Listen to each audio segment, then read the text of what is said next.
Hello, my YouTube family. Welcome back to the new vlog and welcome to my channel.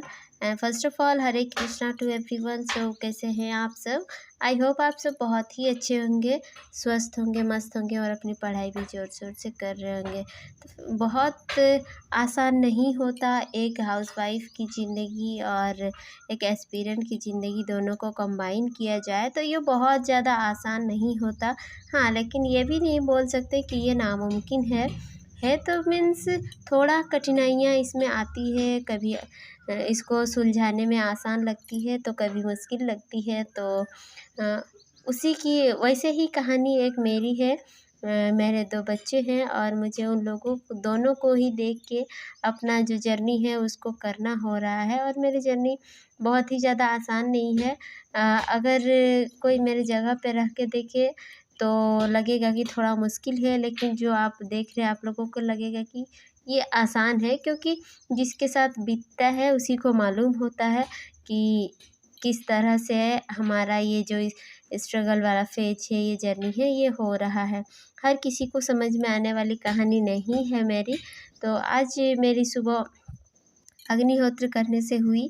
मैं उठी, पापा तो खेत में रात पे रहते हैं तो वो फ़ोन किए, मैं उठी, उठने के साथ ही अग्निहोत्र करना हुआ और इसको करने के बाद फिर उसके बाद इन लोगों को भी उठा के फिर ईशान को स्कूल के लिए रेडी वगैरह भी करना होता है।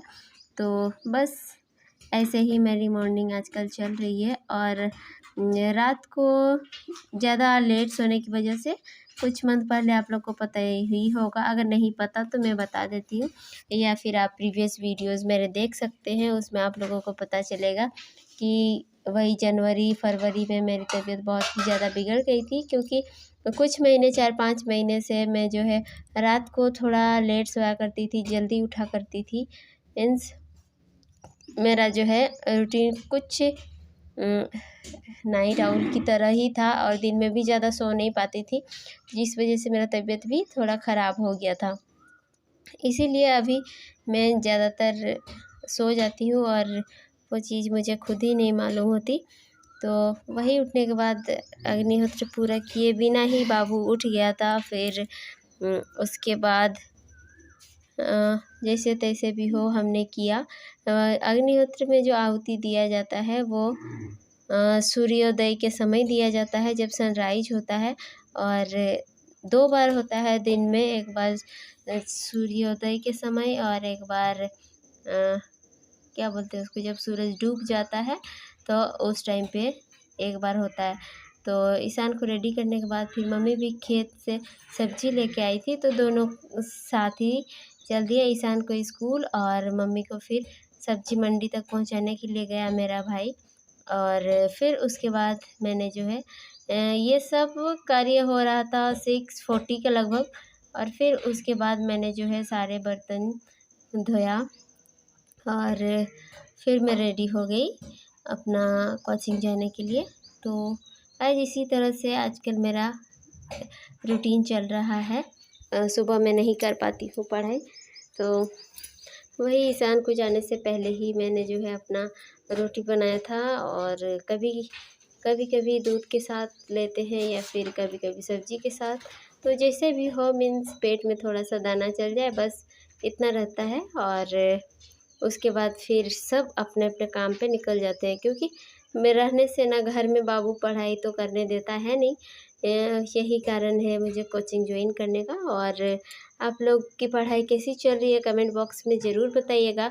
और हाँ, कोई सिस्टर को प्रॉब्लम थी कि मैथ्स जो है बहुत ही ज़्यादा कमज़ोर है, तो उसको कैसे ठीक करें। तो देखिए, अभी तो अवेलेबल बहुत है ऑनलाइन क्लासेस भी, लेकिन हाँ, ऑफ़लाइन में जो सुविधा है ना, वो ऑनलाइन में मुझे लगता है कि नहीं है। जो बहुत ज़्यादा कमज़ोर है उनके लिए थोड़ा-सा मुश्किल है ऑनलाइन में सब चीज़ करना, क्योंकि आपको जो भी मन में डाउट होगा ना, अगर ऑफ़लाइन में आप फ़ेस टू फ़ेस टीचर से आप पूछ सकते हैं, और ऑनलाइन में वैसे नहीं होता, क्योंकि ट्रैफ़िक बहुत ज़्यादा है। और अगर आप पूछते हो फिर आपका सवाल किधर रह जाता है, तो इसीलिए अगर हो सके तो ऑफ़लाइन जॉइन कर लीजिए, क्योंकि मैंने कोशिश करा है, पहले भी मैं पढ़ाई बिल्कुल भी नहीं छोड़ी थी, अपने से जिस तरह से हो रहा था मैं कर रही थी। लेकिन मुझे लगता है कि ऑफ़लाइन कोचिंग अगर मैं 1 से डेढ़ साल तक करूँ तो शायद सब कुछ ठीक हो सकता है। और ऑनलाइन में ये मेरे से पॉसिबल नहीं हो पा रहा था, क्योंकि मैं एक हाउसवाइफ़ भी हूँ, मेरे 2 बच्चे भी हैं, उन लोगों को भी देखना होता है, साथ में साथ मेरा पढ़ाई भी करना होता है, तो मेरे लिए मीन्स पॉसिबल नहीं हो पा रहा था ऑनलाइन में सारा चीज़ कवर करना, क्योंकि फिर बच्चों के साथ पढ़ाई ही नहीं कर पा रही थी ज़्यादा, तो इसी के कारण नहीं हो रहा था। फिर मैं कोचिंग जाके ना, कोचिंग क्लास लेक्चर्स ख़त्म होने के बाद फिर मैंने जो है अपना बुक ले गई थी मैं इंग्लिश का, तो वही प्रैक्टिस कर रही थी, क्वेश्चंस को सॉल्व कर रही थी।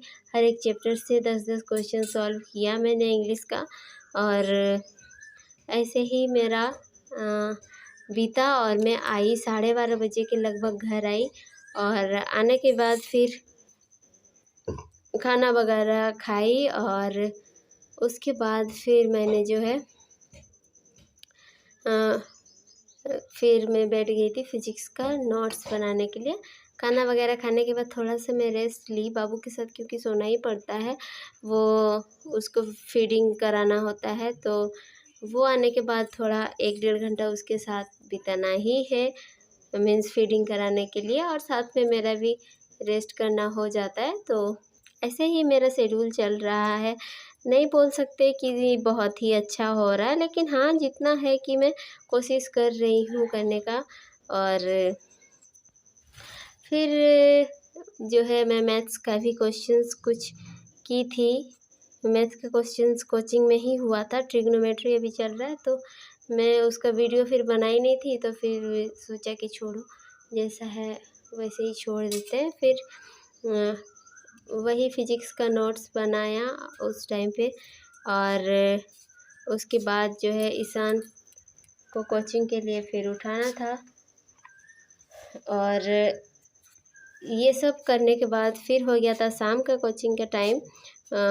लेकिन शाम का कोचिंग को पोस्टपोन करना पड़ा, क्योंकि फिर जो है मौसम ख़राब होने के कारण फिर जा नहीं पाई। बहुत अभी डेली का रूटीन बना दिया है कि डेली एक बार बारिश आता है, तो वैसे ही हुआ, और शाम को फिर मैं कोचिंग गई नहीं, और रात को फिर करंट था नहीं, तो रात को भी पढ़ाई नहीं हो पाया।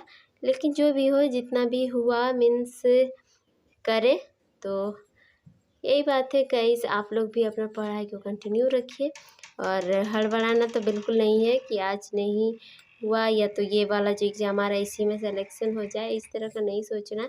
बस ये सोचिए कि जितना आप पढ़ रहे हैं वहाँ से क्वेश्चन सॉल्व हो। और मैथ्स के लिए देखिए, कैलकुलेशन डेली करिए, जोड़ घटाव गुणा भाग ये सब डेली करना है, और स्क्वायर्स क्यूब्स ये सब को याद करना है। तो ऐसे ही डेली करना है, डेली का रूटीन में मैथ्स होना चाहिए, रीजनिंग भी करना चाहिए। तो यही बात है फ्रेंड्स, जैसा भी हो मैं कोशिश कर रही हूँ, और उम्मीद करती हूँ आप लोग भी अच्छा ही पढ़ रहे होंगे। तो इसी के साथ मैं आज का ब्लॉग यहीं समाप्त करती हूँ। मिलते हैं आपसे नेक्स्ट ब्लॉग में। आप लोग को ब्लॉग कैसा लगा आप लोग कमेंट बॉक्स में ज़रूर बताइए। अगर आप मेरे चैनल पर न्यू हैं तो वीडियो को लाइक कर दीजिएगा, और सब्सक्राइब कर दीजिएगा चैनल को, ताकि मैं जब भी ऐसे वीडियो बनाऊँ तो आप लोगों के पास सबसे पहले आए। और अगर मैं वीडियो में कुछ इम्प्रूवमेंट ला सकूँ तो उसके लिए भी बताएं। और तो मिलते हैं नेक्स्ट ब्लॉग में, तब तक के लिए बाय बाय।